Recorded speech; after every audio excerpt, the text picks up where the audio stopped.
Cerca. Love the world you live in and we'll help you explore it.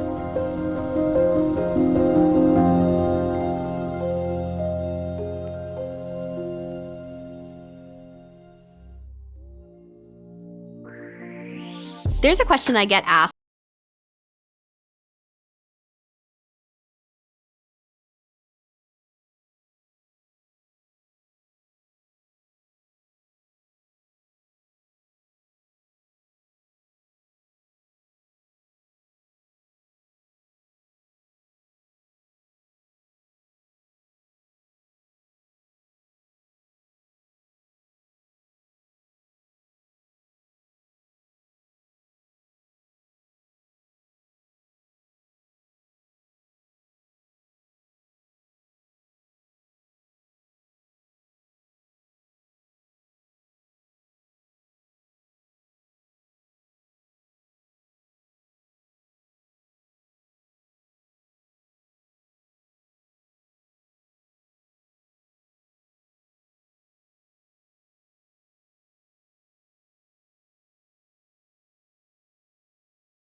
and converts it into alcohol.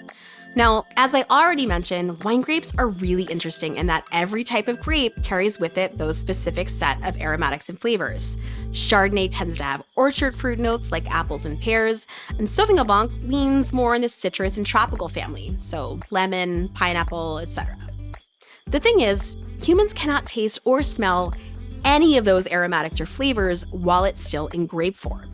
It isn't until all the sugar in that grape becomes unbound, which, as I just said, happens during fermentation when the yeast converts all that sugar to alcohol, that we can start to perceive that. All of those flavors and aromatics are not going to release themselves until that happens. Now, scientifically speaking, and I am not a scientist, there are tons of flavor compounds that exist in nature and contribute to how certain things smell and taste. This is why a lemon tastes like a lemon and a banana like a banana.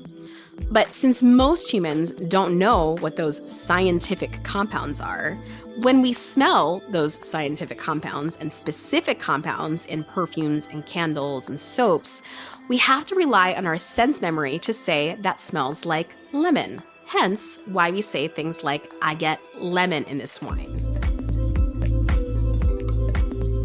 So now that we've established why we're saying all this and the fact that this metaphor actually has pretty good reasoning behind it, here are some things to look for when you're actually tasting the wine. Some notes, some descriptors that you might commonly hear for each different category. For white wines, you're going to look for a few different fruit categories. Orchard fruits, these are going to be your apples and your pears. Stone fruits, anything with an actual stone in it, so a peach, an apricot. Your tropical fruit, these are going to be your pineapples, your papaya, and then citrus fruit, lemon, lime, or even grapefruit. And as we've mentioned, your climate is going to change the quality of those fruits from underripe to super ripe, so also be on the lookout for that. The other non-fruit things that you definitely want to be on the lookout for are flowers and teas, chamomile, rooibos, white flowers. Those are all really common things that we're going to see in the white grape varietals that make our white wines. For red wines, we're going to look for different fruit categories, and these are going to be in the red, blue, and black family. it's highly unlikely that you're going to get anything like orchard or stone fruit like you would in white wines for the red wine categories. So we try to limit it to just these three: raspberries and cherries. For blue fruit, that's a pretty obvious one. That's going to be your blueberries. And black fruit, that's going to be cassis, black currant, and blackberries, of course. Just like white wines, we're also going to be looking for flowers and teas, but we typically look for things that are a little bit more on the dark side. So your violets, your hydrangeas, and then for teas, more of your black teas. The other thing that we're often going to find in red wines, especially when we start getting into wines that have age, are all of these earth notes. So you probably heard things like, this wine smells like dirt, or it smells like tree bark. Those are all of your earthy notes that you're going to be looking for. And then last but not least, in certain regions and certain styles of wine, there's going to be some other categories that you might have to reach a little bit further for that feel a little bit weird, but I promise you're probably smelling them if you think they're there. That's going to be things like leather, tar, barnyard, any of those like kind of funky, umami, non-fruit, non-even edible things. All totally normal when it comes to red wine.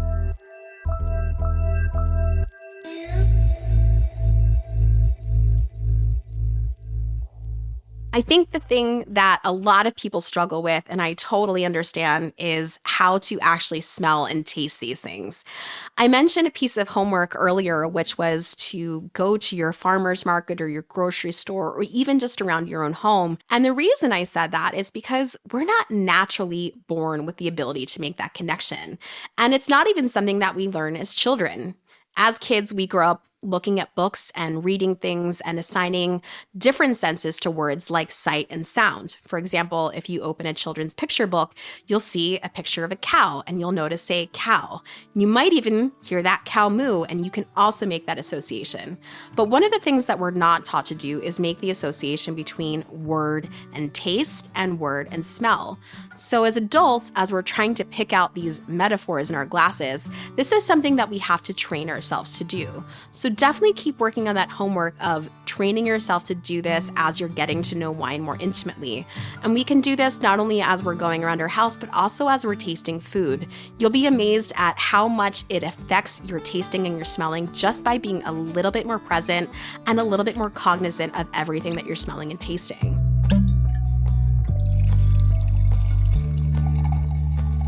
All right, so what can we do to ensure we're tasting all of these wines in the most optimal way? Well, step one is going to be your glassware. And believe it or not, glassware can actually make or break your wine drinking experience. Having the wine in the right glass at the right temperature will change how you're perceiving it pretty dramatically. That said, you don't need 15 different types of glasses to get the job done, because in truth, there are really only 4 types of wine glasses you'll need in your collection: a white wine glass, a burgundy glass, a Bordeaux glass, and a sparkling glass. Your white wine glass is going to be the smallest of these, and that's going to be for your light-bodied whites like Sauvignon Blanc and Pinot Grigio. Your burgundy glass, that's going to be significantly bigger, and that's the one that's a little wider in the base that tapers off to the top. That's for your full-bodied whites like Chardonnay and light-bodied reds like Pinot Noir. Your Bordeaux glass, which is also going to be a very big glass, but more even from the bottom to the top of the bowl. And that's going to be almost exclusively for red wines. Your fuller bodied reds like Cabernet Sauvignon, Merlot, Cabernet Franc, Petit Verdot, and Malbec. Now, sparkling wine glass, this is almost optional, as you can easily use a white wine glass for sparkling. Ideally, if you're going to get a sparkling glass, it's actually not going to be a flute or even a coupe. This is going to be something called a tulip, which gives that sparkling wine a little bit more room to spread out. This makes for a much more enjoyable drinking experience, especially if you're drinking great champagne, which I often do. The other big tip is make sure your wine glass has a stem. Now, if that's all you have at home, totally fine, but ideally you're going to want to graduate to a stem, because holding it by the stem is going to ensure that your hand isn't holding it by the bowl and adjusting the temperature. Temperature is a huge factor, as I just mentioned, when it comes to enjoying wine. We don't want our wines super warm because this is going to heat things up and cause the alcohols to poke out. Ideally, we want our red wines between 55 and 60 degrees Fahrenheit, and for our white wines closer to 40 to 45. You don't want either super cold or super hot. The next thing that we're going to do once we have that wine in our glass at the right temperature is go ahead and give it a little swirl. Just do it gently. You don't need a lot, just enough to open it up. And you can either do it in the air or just leave your glass on the table where it is and just move it around. After you give your wine a little bit of air just to open it up and let it breathe, go ahead and stick your nose in the glass. Now, if this feels a little bit weird and looks a little bit ridiculous, you're probably doing it right. We want our nose in the glass and we want to kind of move around left and right, up and down, so that we get all of the different aromatics that are sitting across the surface of the glass. Wine aromatics are not uniform throughout the entire surface, so we want to make sure that we're really moving our head around. Additionally, we also tend to have a dominant nostril that works just a little bit better than the other. So you want to pay attention to which nostril that is. A lot of times it corresponds with your dominant hand. After we stuck our nose in the glass and we've got a really good sense of what that wine smells like, now we're going to taste it. And we tend to taste in sips of 3. That first sip is almost a throwaway as your wine is getting acquainted with all that acid and tannin and alcohol. So as much as we're tasting on that first sip, we're also just letting our mouth sort of adjust for what's going on. Second and third sip, that's going to be your primer and your confirmation sip. So that's where we're really going to start to taste the wine. So don't judge a book by its cover and make sure you go in for that second and third sip. This last step is super important, especially if you're at a wine tasting or you're really trying to take notes and be observant, which is spitting. This is a totally normal thing that I encourage you to get used to doing, either with a cup at home or using a spittoon. If you're out at a winery, you can always ask for this. It's not weird. I do it all the time, as do all of my wine professional friends. And this is really the best way to ensure that you are tasting and not getting, too loose so that you can't actually taste what you're tasting towards the end of the day.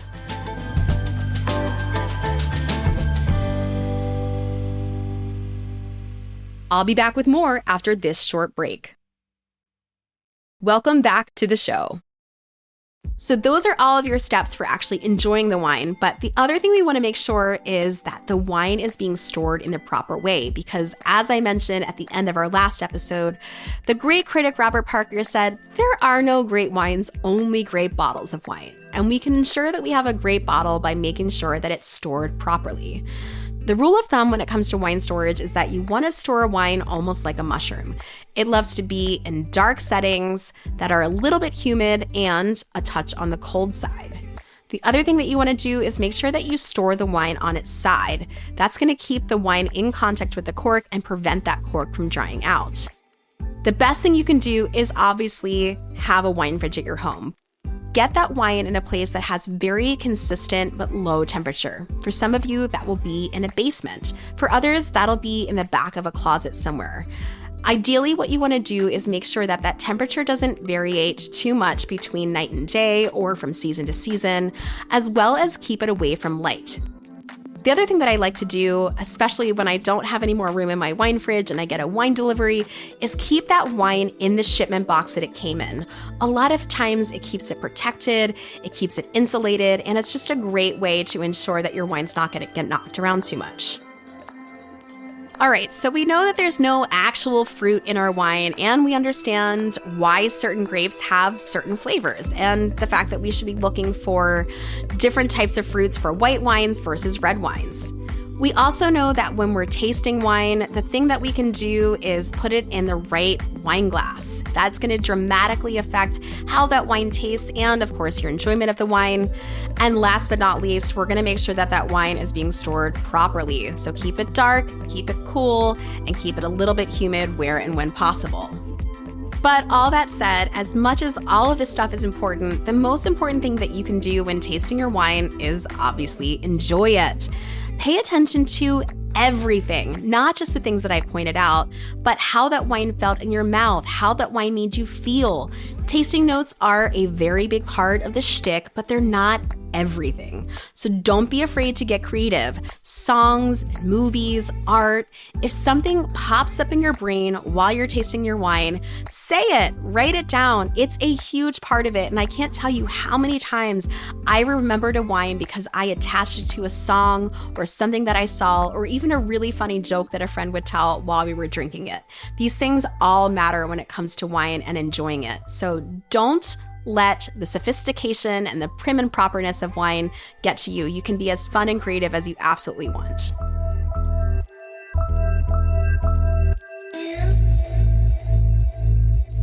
All right, now that you've got all of this great info under your belt and you have a true, real understanding of all the fundamentals, you've got winemaking, harvest, terroir, all the different grape varieties, and of course, how to actually enjoy the stuff once it's in your glass. Now it's time for us to dive into some of the most amazing wine regions in the world, places that I know that you will love, that I love, that will inspire you and help you branch out and become the best wine lover you can possibly be. It's going to be an amazing time. But in the meantime, if you're listening in the Cerca app, head to the notes where I've added a list of 5 fantastic wines that represent some of the different notes and flavors you can find across the different categories of wine. That said, here's what I want you to do. Take those wines and put them in different glasses and at different temperatures, and experiment with how that can play from glass to glass and temperature to temperature. Because as much as I can give you all of this great information, experiencing it for yourself in real time will amaze you and make you a believer.